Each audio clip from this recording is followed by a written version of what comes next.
responsible for education policy, development, and advocacy. Hold on, Tomoy. Hold on. We did something. Sorry. We have to start over. Okay. Sorry. We are flexible. Okay. We are very flexible. Okay. Welcome back to another episode of My Live with Michelle, an MSSF podcast where we share real stories of faith, resilience, hope, healing, and community impact. Today, joined with me is Tamoy Newman, our secretary for the Michelle Sutherland Spectrum Foundation. Whether you are a parent, a caregiver, educator, minister, leader, or someone who simply wants to better understand and support others, this conversation is for you. Please settle in as we discover how we can build communities where everyone is valued, supported, and given the opportunity to strive. To introduce our guest speaker today, we have our secretary, Tamoy Newman. Thank you for joining us, Tamoy. We weren't live. Sorry about that. Go Okay. ahead. Thank you for having me.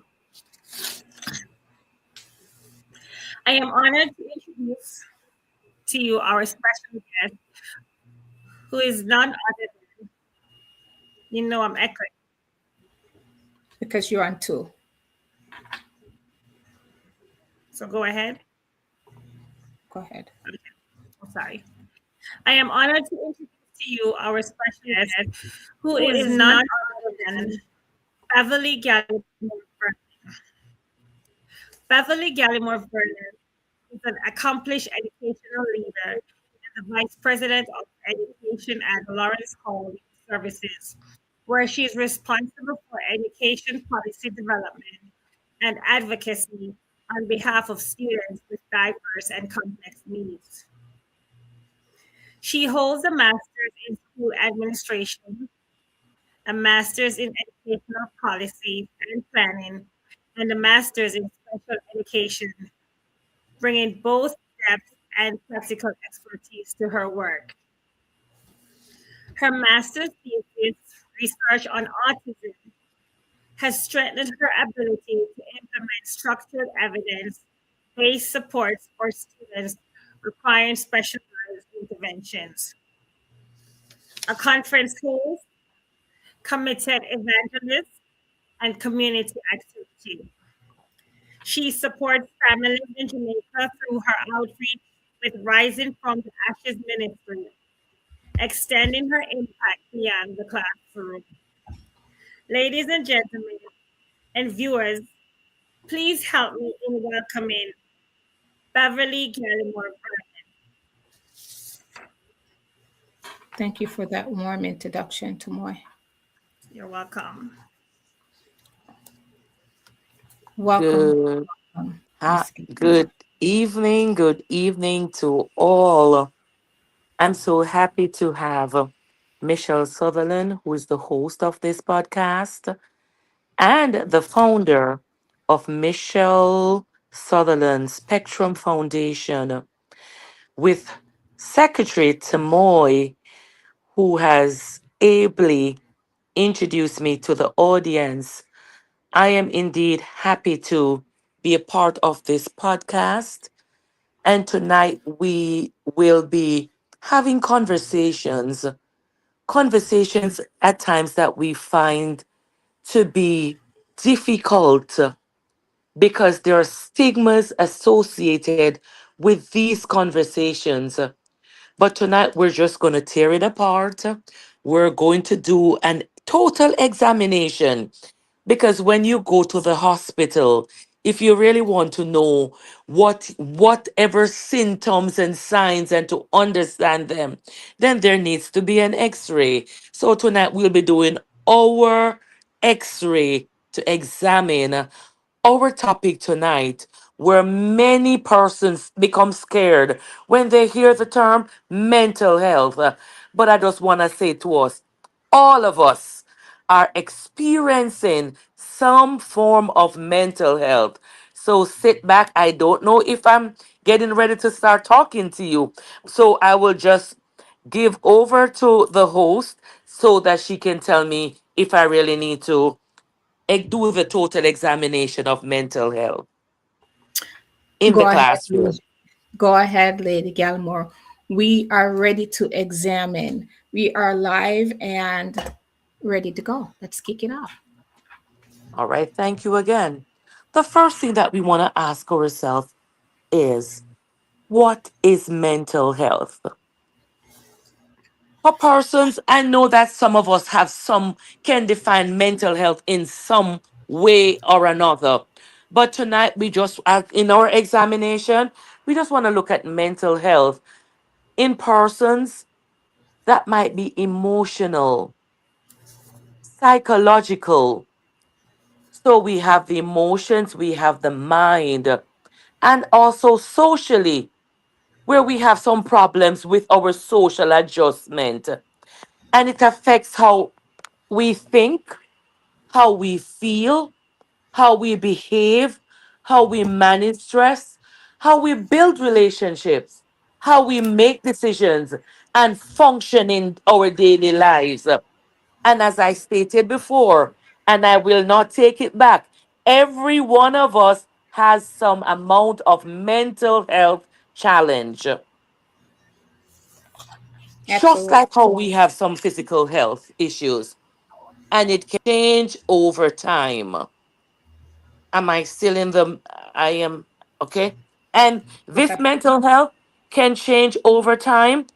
So when we examine mental health, what is it that we're looking for? What are some of the signs and the symptoms that we can identify to say, hey, this person is having some challenge? You might not be able to name it, but here are some things that you should be looking for: persistent sadness, hopelessness, fear, worry, or you're just angry. It is said that you're irritable. Then you just have a sudden change in your mood. Nobody trouble you, but your mood just swing. And then this mood swing cause your behavior to change. Then you just withdraw.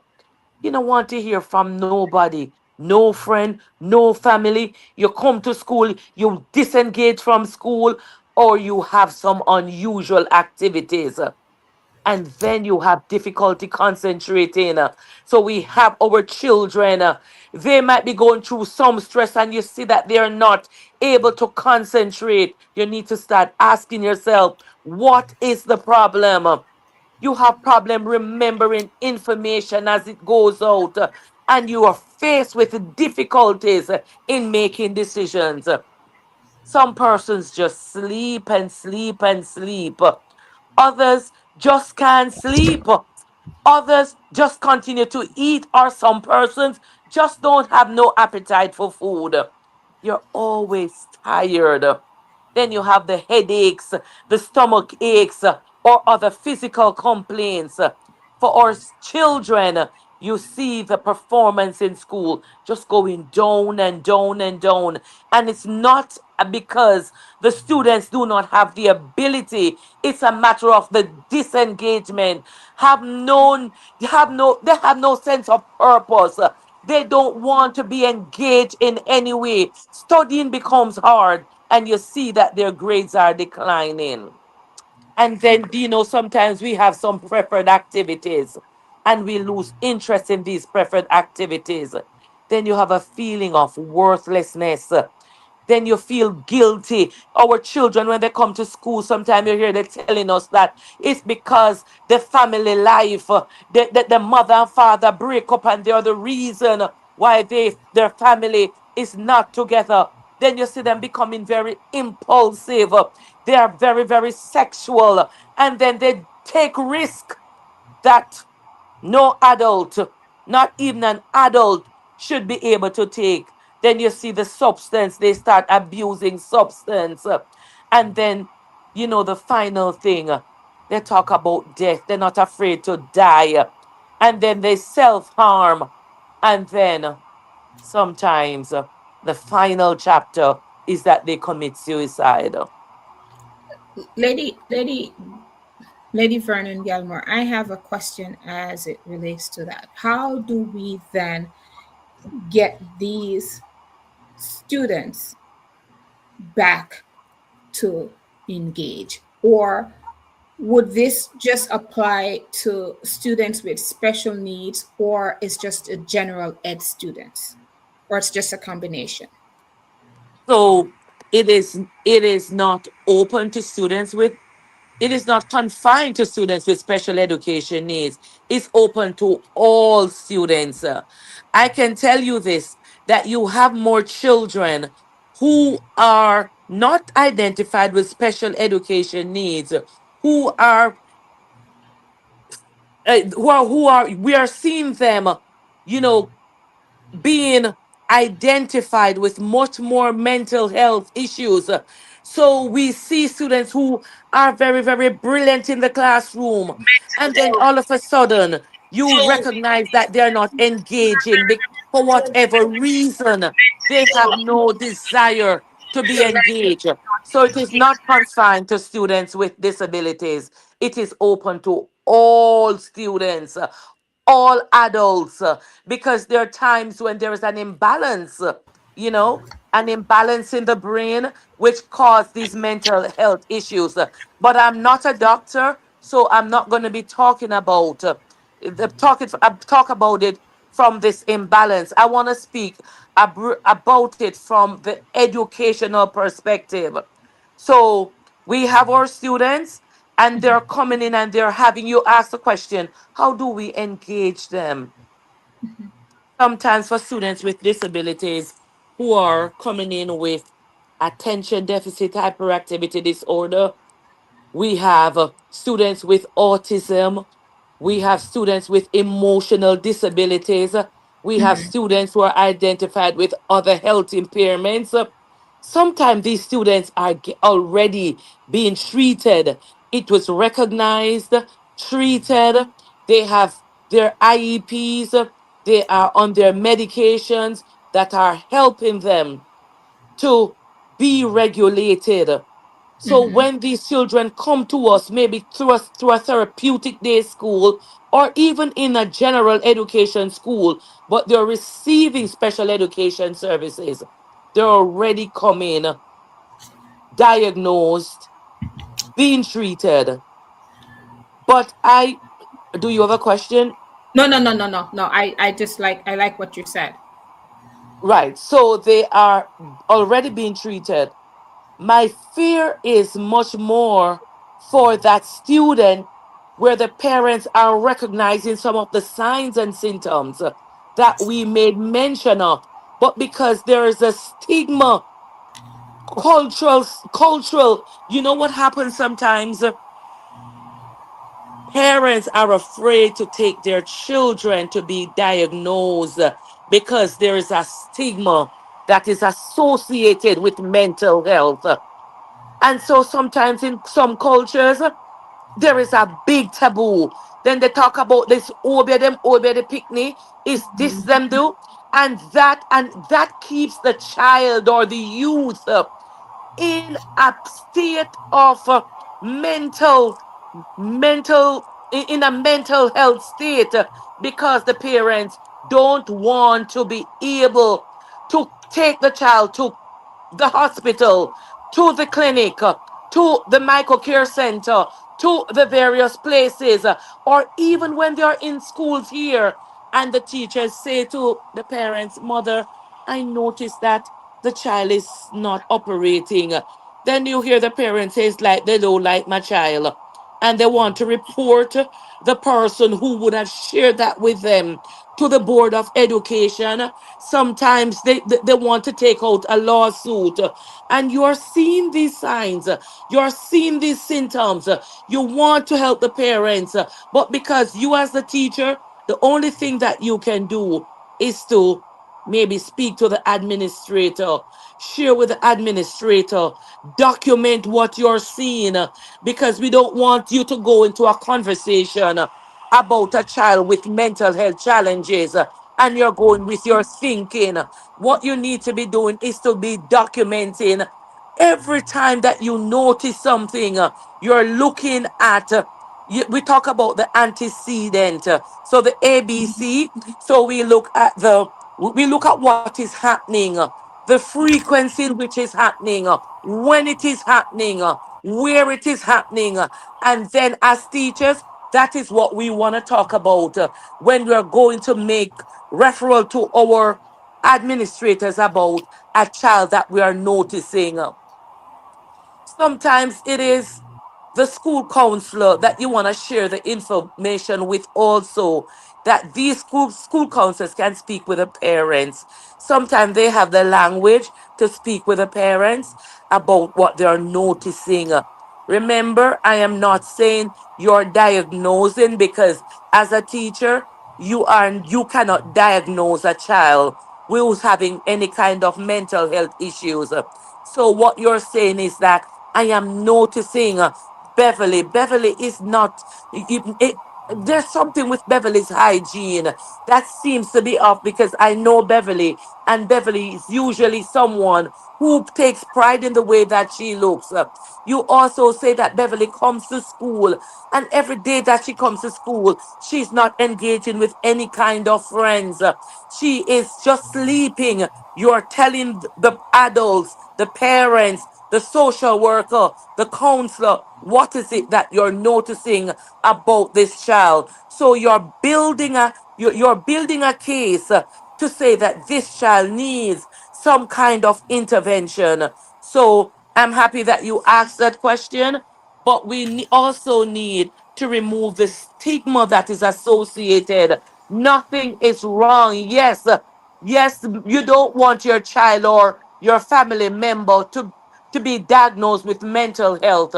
But the more that you keep the child away from getting help, the worse the situation will be. And you don't want to be it as final that you're hearing that this person with mental health challenges committed suicide. I totally agree with you. I totally agree with you. I last week on last week's episode we did touch on that. One of the things that we identify that a lot of these parents are in denial. You know, that's a big part of it, that they are in denial to even accept that their child is different. Not that anything is wrong with them, but they are just simply different.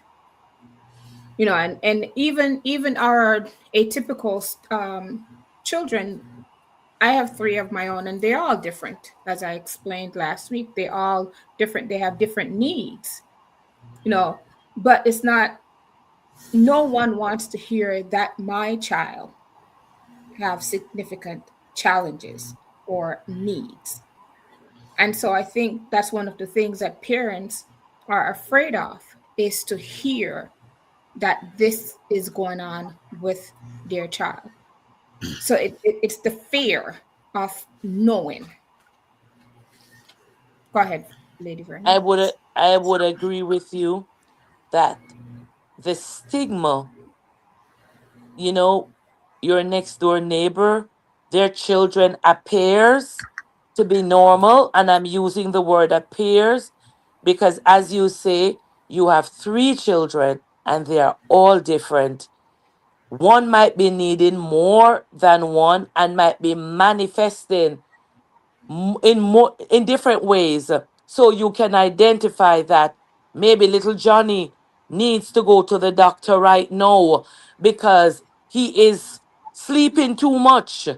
It appears that he is you abusing substance. It would also appear, teacher called me to tell me that Johnny is not turning in assignments. So all our children are going through something. But I want to say to parents or teachers or caregivers, I would ask the question, how would you respond to a student or students who you would observe to be having any kind of mental health challenges? You don't want to go into the classroom if you're a teacher or if you're a parent to just blurt out, hey, it seems like something is going on with you. It seems as if you're having some mental health challenges. That's not what you want to do. You want to speak to the child privately, and you want to do it in a calm manner. In that way, the child understands that here you care. You care about what I'm going through. You're observing. You're not going to be putting me out like my children at school would say, hey, miss, you're trying to put us out. You're not putting them out so that everybody knows their business. You want to be very discreet with what you do, how you do it, so that you maintain the child's dignity. Oftentimes we lose children because we do not maintain their dignity. And when you're talking to the young person, you want to describe what you observe. So here I am noticing, because you don't want to be judgmental or you don't want to create a label. So what you're doing is saying, I notice that you're not coming to school so often. I am noticing that you're not engaging friends. Is something wrong? You're not saying, you are not telling them what is wrong. What you're doing is try to get from them what they're feeling. Because it might just be a day where they're just off. So notice over a period of time before you begin to call social worker, call parents, continue to notice and to take note.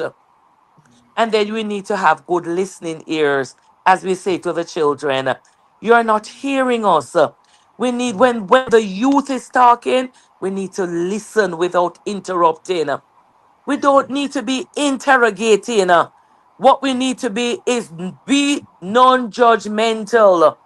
Just listen. Listen to understand, not listen to respond.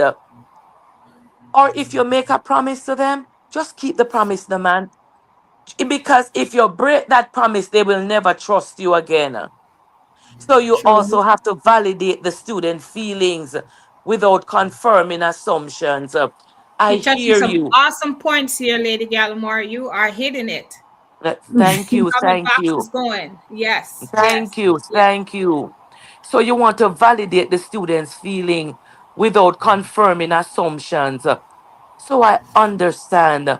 Hey, I'm sorry that you're feeling that way. Hey, do you want to talk about it? Is there anything else that you want to say? So you are just allowing, you're listening, you're posing questions and listening. You're not going to say, oh, you shouldn't do this, you should not do that, because the student will what we say, will just go into their cells and not want to tell you anything more. So ask student what support would help the student feel safe and ready to learn. And then you want to do documentation, document every observations and follow the school's referral procedures. If you're a teacher, don't just jump up and call the parents and tell the parents to refer. You follow the procedures of the school as you want to refer this person. You want to involve all the stakeholders in the school, the social worker, the counselor, the psychologist, the nurse, the case manager, administrator. And then you want to communicate with the parents respectfully and focus on shared concern for the student. You know, Let me sometimes, ask you a question for you. okay, Okay, so you list all the characteristics of the child or the children of what they're going through or the behavior that they display.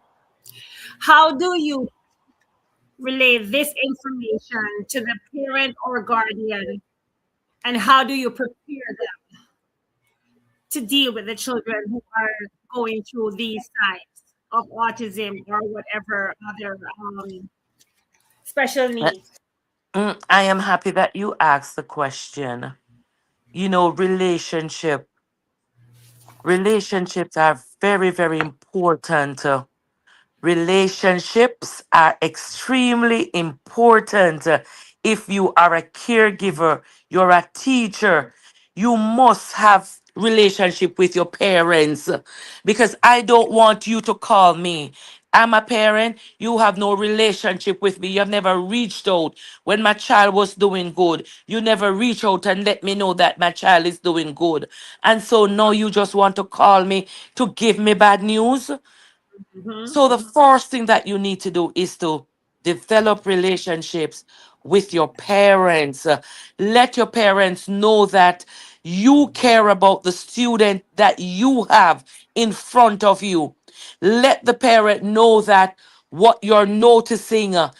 Have a team of persons. When you call the parents, you're not going to be diagnosing and go call the parents to say, Debbie has mental health. You're going to call the parents and you're going to have conversations. And through this conversation, this is what happened when you're having the conversation. Hey, Michelle, how are you doing? Do you have some time to speak with me about Nathaniel? Michelle speaks, yeah, da. We set up a time to speak. I would say, you know, can you come to the school or can we meet on Zoom or whatever platform that we use? And we say, okay, in this meeting, we want to discuss some of the things that we're observing. And in this meeting, it might be the principal, it might be the social worker, it might be the nurse. You let the parents know who will be a part of this meeting because nobody likes surprise. If you call me and I'm thinking that I'm only coming to talk to you, and then all of a sudden I see a whole round table of people, I am going to clam up. I'm everything that I come to discuss with you, but you let the parents know, that who are the personnel that will be in this meeting. You share a little bit about your observations. You could ask the parent, have you noticed anything of the sort? And then the parents might say yes or no. Then you meet at this table and then you share about your what you observe. And then you said, okay, the, can you share with us a little bit about what you are seeing, or if you haven't seen anything, this is what we're going to. So you create a plan, you create the next steps. What is it that you're going to do? How are we going to help Nathaniel become successful? Because at the end of the day, the parents need to hear that Nathaniel is the most important person in Mm-hmm. the equation, because if it's not about Nathaniel, then it's not going to be about anything else. So you validate the parents, you share their concern, you help them to understand, you tell them that you understand what they're going through. And you validate them, and don't make them feel as if they're losers. Don't let them feel that they are bad parents, because sometimes it is nothing of the parents doing.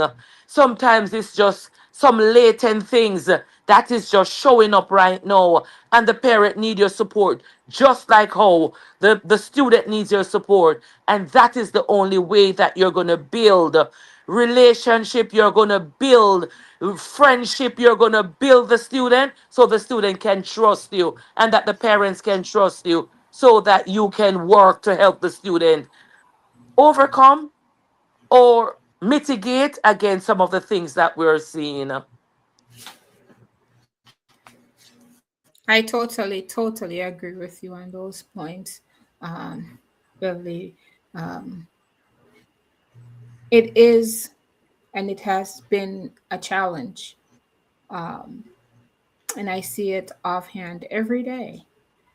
Um, but as a community, we can help to make it better. And so, my next question to you, um,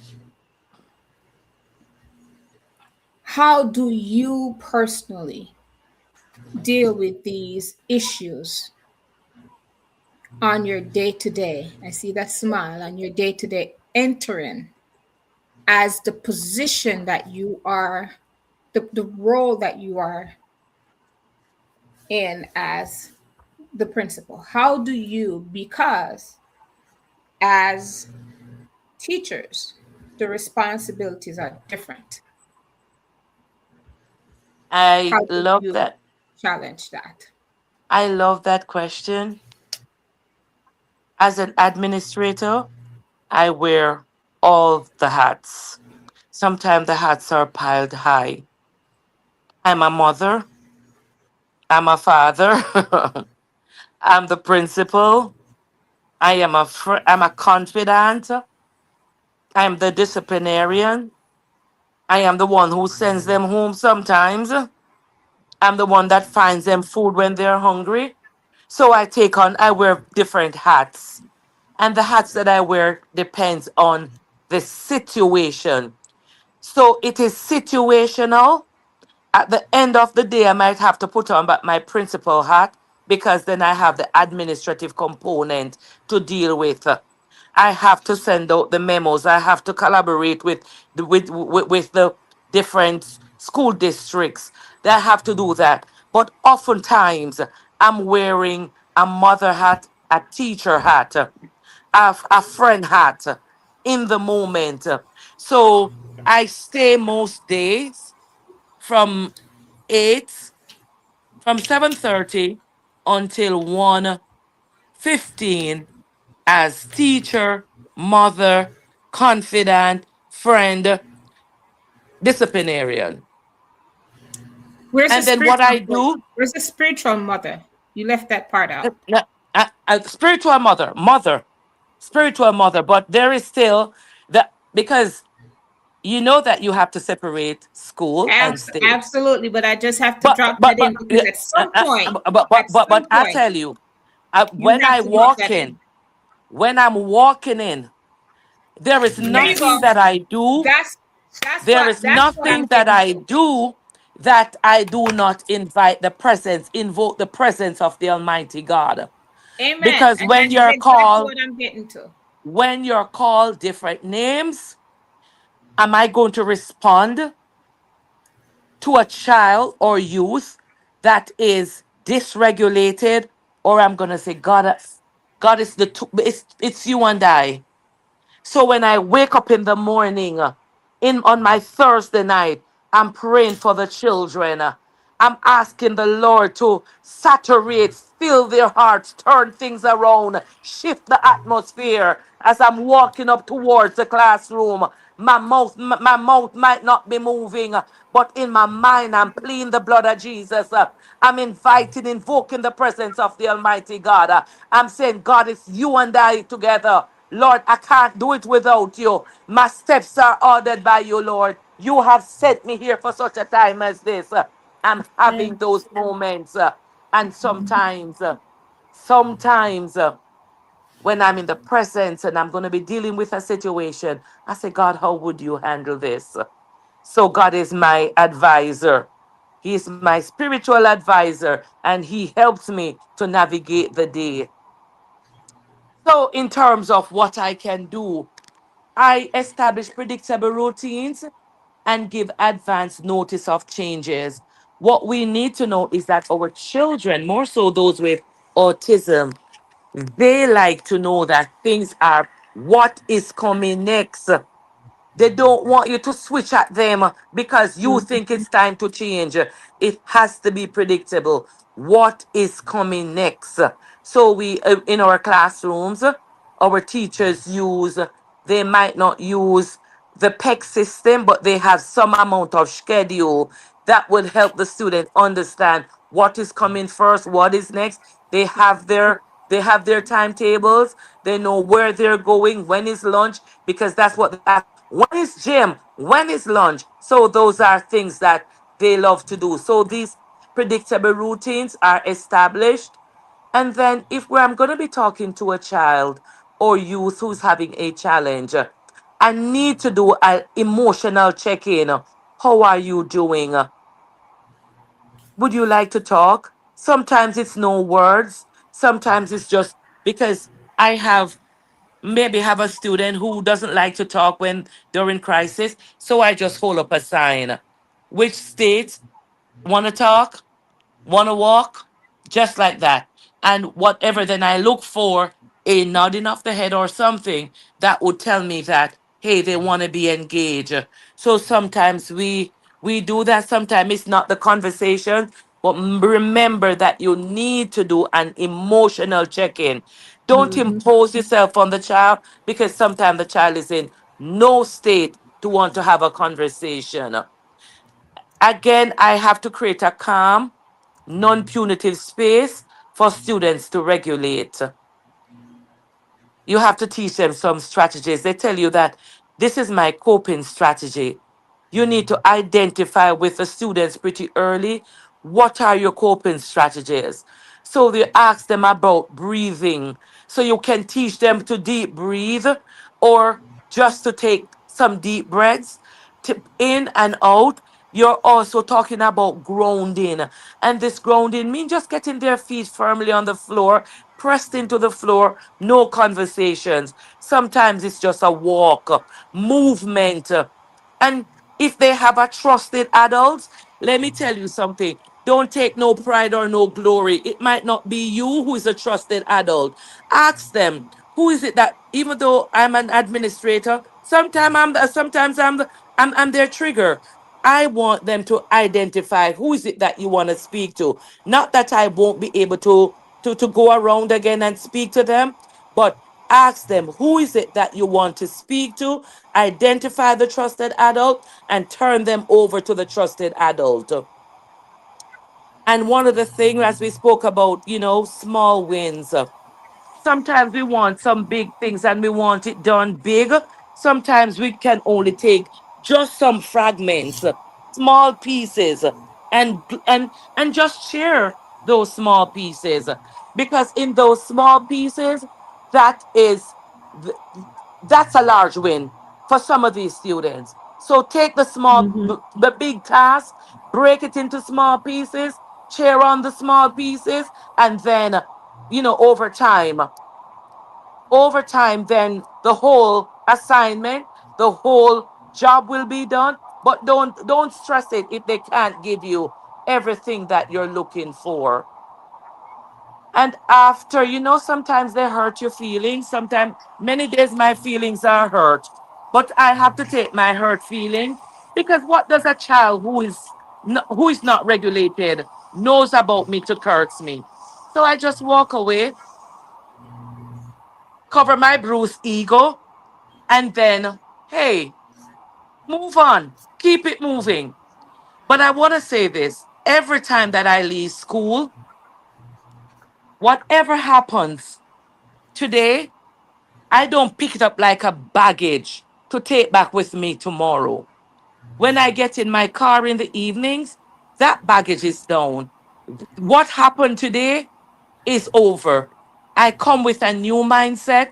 I come and I see the student or the students in a different way. I work with them where they are. So no matter how they curse, maybe at the end of the day, come tomorrow, it's a new thing. So as parents, as teachers, that's what we need to do. Don't carry the baggage. Don't carry the load. Sometimes the load itself is more than the cursing that you get. Let it go, breathe, come back with a changed mindset, and come back to see the students in a new light. Be fair, firm, and consistent. Totally agree. Totally agree with you on that. All right? So, Great topic. We're Yes, it getting is. great feedback. It is absolutely amazing. I love it. I really do love it. You have me looking at my calendar for next week. Lady Gallimore, I have one more question. okay, go ahead. Okay, so once you share this behavioral change of a child to a parent or a guardian, how do you help the parent cope knowing that this is a long term disability? And if I hear the question correctly, you're asking, how do I speak to parents about it, about their students' mental challenge? Yes, and helping them cope with it, knowing that this is a long term disability. I must say that Many of our parents who comes to us, they comes to us with some amount of knowledge. And so at our school, what we do is when the students are referred to us and they come into us, we have what is known as an intake. And at the intake, we're talking to the parents using the students' individual education plan, shortened form IEP.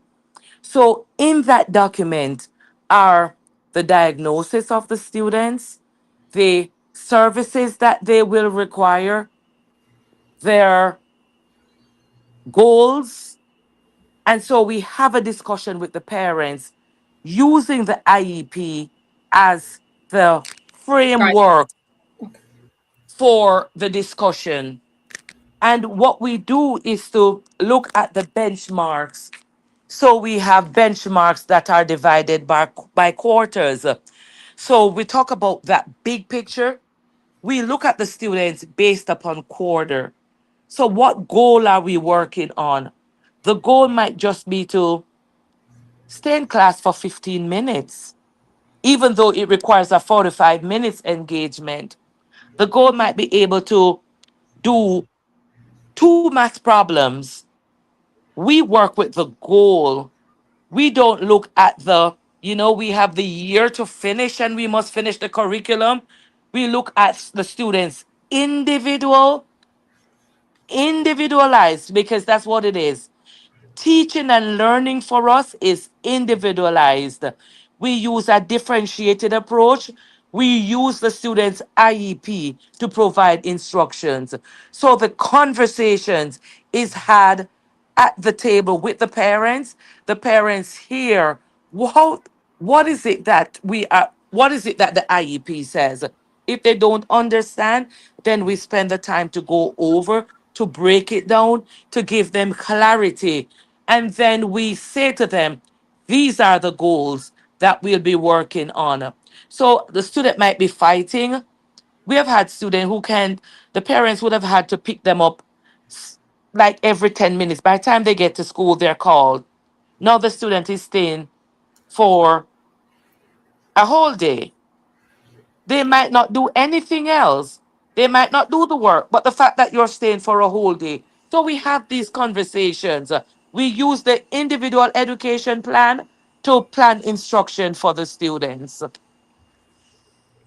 Awesome. So basically, Lady Gallimore, you're saying that once when the students come to you, they already have their IEP, so you make their goals from their IEP. The goals are already written coming from the Written. sending So school. you make yeah, the goals already met from the school. Mhm. So They it's are for you written from the are school. written from the school. So you Mhm. now are going from that IEP to help them to get to that particular goal or To those reach goals. that goal. To Okay. reach that goal. Right. So every quarter, we might be working on a goal. Not all the students will meet their goal within the quarter, but the goal can be carried over into the next quarter. And then in reporting, we record, so in writing the new IEP goal, then we say, Michelle has not met. You have different Yeah, yeah. standards, Hmm. benchmarks which the student should, and if the student has not reached it, it is okay, because it can be carried over and you continue to work on that goal until the students reach the benchmark. Absolutely. And I asked the question because I know that I understand it, but there's so many people out there that does not understand how the IEP works. Personally, for me, when I went through it with my child, I did not understand what the IEP was. And so I know there's a lot of parents out there that still does not understand that. I gladly I get to understand it because of being in the education system. Before, I have absolutely no idea because it was a lot of things that did not make sense to me. And I'm So happy that that was you my s- question. That was why I wanted that clarification on that. I am happy that you say that, because sometimes the IEP, because of the nature of our school, we have a little bit more time to sit down and to discuss. And when the parent is coming into the school to register their child, we sit at the table. There's a meeting at the table where we go through the IEP. We won't navigate all things, but we look at, does a child need speech? Does a child need OT, occupational therapy? Does the child needs social work or counseling? So we talk to the parents about the areas that we have to be meet that we'd have to meet.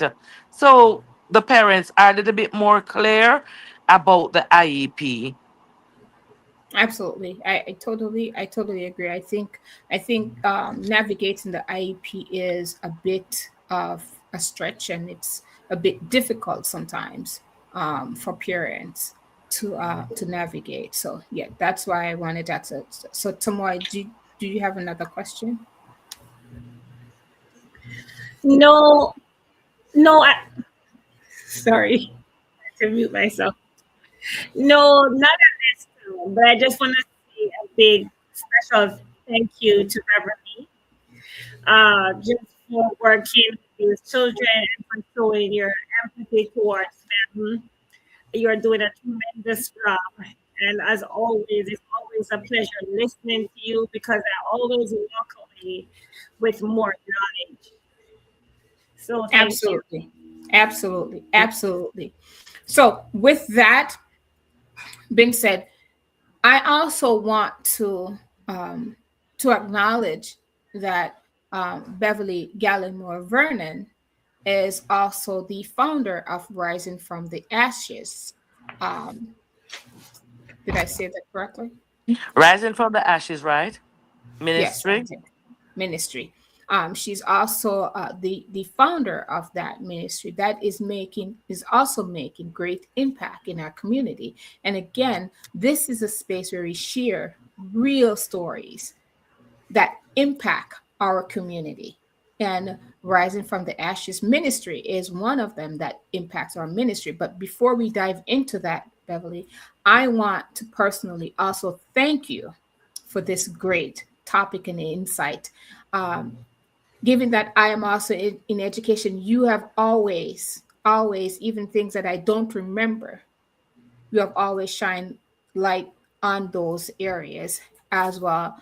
Just, even just remembering how difficult it was for me to navigate through IEPs. And even now in classrooms, there are teachers there that still struggle to navigate that IEP as well.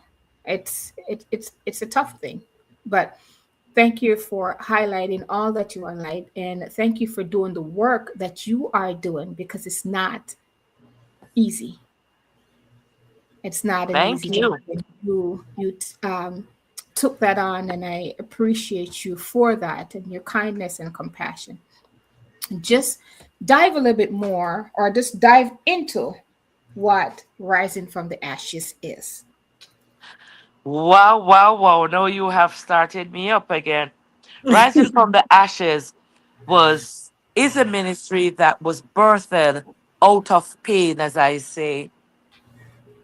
I was the a principal in New York, 630 odd students, 60 odd staff members, Wow. and the Lord allowed a separation. When I thought that I was settled, I purchased my house. I I was doing it, believing that I was going to be settled in New York, but God had another plan.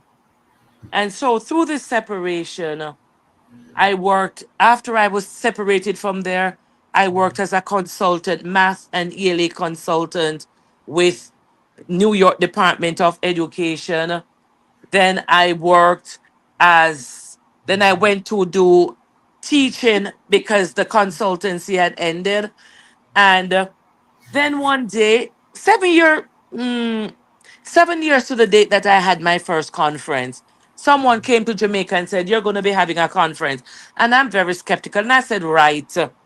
But in the seventh year, I heard the Lord said, "Go to Chicago." And I said, "God, how am I going to go to Chicago?" Then my sister said, "Hey, the Lord said that you should go to Chicago." And I said, "God." And I came and I did my conference. I so Rising from the Ashes Ministry, we host our conference yearly where we just help women and men to rise from the ashes. When you hear the testimonies of persons who this ministry has helped, we also have a Thursday night prayer line where the testimonies that comes from out of that prayer line, persons are healed, persons receive healing from cancer. It is just a ministry that God has blessed us with, and it is not my ministry, it is the Lord's ministry because it was the Lord who gave it to me. And through this ministry, we have our yearly back to school drive.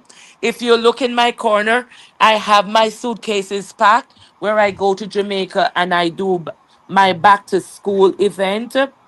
I do it for students in the inner city because I have been a principal in the inner city, and I know I know the mental stress that comes to these parents when they have to find things to send their children back to school. So I understand the assignment, and so my assignment is to go back home and just to minister to these children because I'm helping people to rise from the ashes. And so a guiding scripture for me is because we have so many broken people, I center my life around Psalm 34 verse 18, that the Lord is close to the brokenhearted and save those who are crushed in spirit.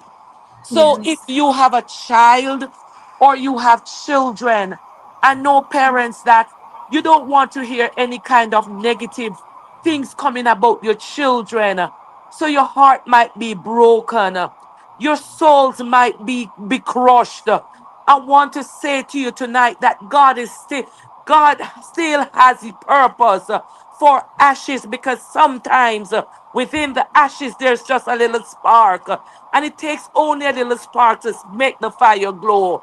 So I want to say to you, November 7th will be our conference. If you are in Chicago or close by the close environ, get yourself. I'm sure that Michelle, if you will allow me to say, that tickets will be on sale for the conference. The conference will have a powerful prophet who sometimes people are afraid of him because his prophecy is right on target. And so November 7th, we'll be having our conference, and tickets will be on sale because it is out of this that we do the work that we do. Giving back to the community. I If love the fact that you tied rising from the ashes with the children, and we also can also remember that special need children or children on the spectrum or mental health children also become mental health adults, young women and men also. So I love the fact that you tie those two in. And I know when you said sometimes this prophet, people are sometimes afraid of them. I know Beverly Vernon, Gallimore-Vernon, Mike, sorry about that, that you are speaking about me. Why would you want to do that to me? I know you're talking about me. because I think I since the time I've known you, I know that you are very, very skeptical. And I know that the man of God spoke into your situation. I guess you will give your testimony sometime, you know, and I have seen the fruit of what he has prophesied. One of the fruit of what he has prophesied concerning you. I was standing right there when the prophecy was coming through, and the way that you, I know that when you were squeezing my hand, you were squeezing my hand as, hey, then when I walk out, you said to me, "Where the man here come from? Where the man here come from?" Afraid of the man. And so I know that he spoke, even though you didn't say it then, you didn't agree with everything, but you know that what he spoke, they were meriting what he said, and you could have identified with some of the things that he had spoken into your life. Absolutely. Absolutely. Absolutely. Absolutely. That is true. I do have a question for you, though, as it relates to. I actually have two questions for you. One of my question is this is about rising from the ashes. Um, if someone is feeling broken, discouraged, or disbelieve, they have no purpose. What message do you have for them today coming from Rising for the Ashes? And I know that can also tie into what you do as the vice principal. Right. All right. So it's a vice president. So Vice president. all right. My ex- my apologies. Right. So the message, so for me, through You the wear lens so of many right hats. I just don't know. You wear so many hats. I just don't know. evangelist, minister. All right. So through the lens of rising from the ashes ministry, a message that I would want to leave is that brokenness does not have to be the end of anybody's story. A student story, a parent story, my story, your story. It broken now, you know, broken pens, broken pencils, still write. As long as there is lead in the pencil, it can still write. So brokenness is not the end. So don't look at your circumstance right now. Just look at how God can use your brokenness. It is out of my brokenness. It is out of my separation that I'm able to soar. I'm able to rise from the ashes. I'm able to transform what the enemy meant for evil, and God has turned it around for my good. Amen. Amen. Amen. I love that. I love that. And I can't stop saying that I just love the fact that you tie both things together, because it is one thing when you really look at it. Even though we can't go in the classroom with our spiritual being, but Yeah. we still have to identify ourselves within ourselves who we really are. And that is what you are doing. Tumar, do you have any questions follow through with that? No, Okay. If my other question is, if every community could make a meaningful change to become more inclusive for individuals on the autism spectrum and their family, what would you hope that would change? Would that change be? That we have compassionate adults. With these compassionate adults, they'll be able to lead parents to appropriate interventions. They'll be able to point them to professional support. You'd be able to give the parents hope that their youth, their children can be healed. They can be rebuilt. What they're going through now is not a life sentence. It's a process that with the love, tender love and care, nurturing, these students can rise from the ashes and become the best men and women that they can be. Mental health. Thank you for that. That was a meaningful connection. Mental health is important, and it's a very big part of people that are on the spectrum, not only for those individuals, but also for the parents, um, for teachers, for the presidents, um, for even the founder of Rising from the Ashes. Um, it is a big part of what we do as individual, the work that we put in as individual. How do you, what would you tell, for example, myself, what kind of encouragement you would give to me as an educator that deals with this firsthand? You have to know when to step back. You have to know, you have to reinvent yourself over and over. You have to give yourself grace. You Mm-hmm. have to spend time to do you. Take a break, take a vacation, find respite for the youth, the young person, so that you can recalibrate to come back refreshed. Because again, if a pen runs out of ink, then it cannot write. So I'm see how I'm using it for things that the classroom things. If you run out of paper, there is nothing to write on. So with you, you need to refresh yourself. You need to step away. You need to understand your own mental health and be able to step aside. You don't have it all. You're not the end all and the be all. So you can turn it over to someone else, that other trusted adult that the youth can go to get some amount, to give you some amount of respite. Okay, okay. Well taken. My final question to you is, what are some practical ways that parents, caregivers, teachers, and even churches um, can work together to better support children and individuals that are facing these mental health?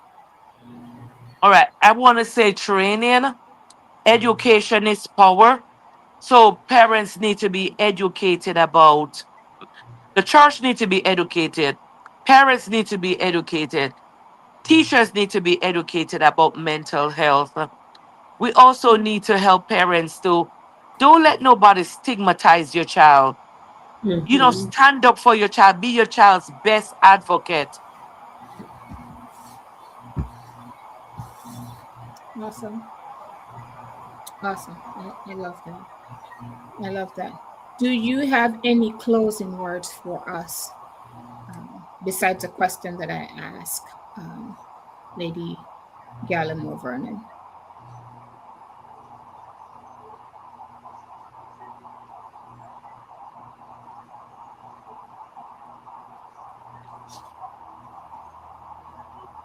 I think I we think I think we lost her, but yeah, I think we lost her. She's back. Yeah, Okay. So don't let anyone stigmatize your child. Be your child's advocate. Get the training. Create a clear mental health response and a crisis protocol. So for the church, make sure that we have a clear mental health response. And when crisis happens, who does what? So make sure that's clear. We want to ensure that our children have access to clinical and community resources. We need to protect the youth, our own family members' confidentiality. Sometimes we talk too much and we tell everybody our children's business. And because we tell them so much of our business, what happens is that they go around and sometimes they don't carry the right message. They distort it even before it is delivered. So protect your family's confidentiality. Make sure that you are knowledgeable about what is in the plan for your child. Be reflective. If as educators, We have reflective supervision. We have debrief about situations when they happen, and we provide wellness support. And we try to build partnership with caregivers and dignity. We must always try to maintain the dignity of our youth. Sometimes, sometimes they'll do things. I know back home, sometimes we just go out and they do things and we just beat them in the street, not understanding that we need to protect their dignity. Thank you. Thank you. Thank you. This comes to the end of our program tonight. This was absolutely amazing. I love every single second of it. I want to thank you, Tamoy, for taking the time out to join us today. And Lady Gallimore was absolutely amazing. Our viewers out there tonight, I thank you, each and every one of you, for joining us on My Why with Michelle. What is Thank your you. why? What is your why? What keeps My you committed to serving others even through life challenges? Until next time, thank you for joining us. And we may not be on air next week because, did I tell you guys I was in a car accident on Saturday? mm, So that's going to interfere with next week's program. However, stay tuned. Thank you guys again. Take care. bye. Right. Thank you.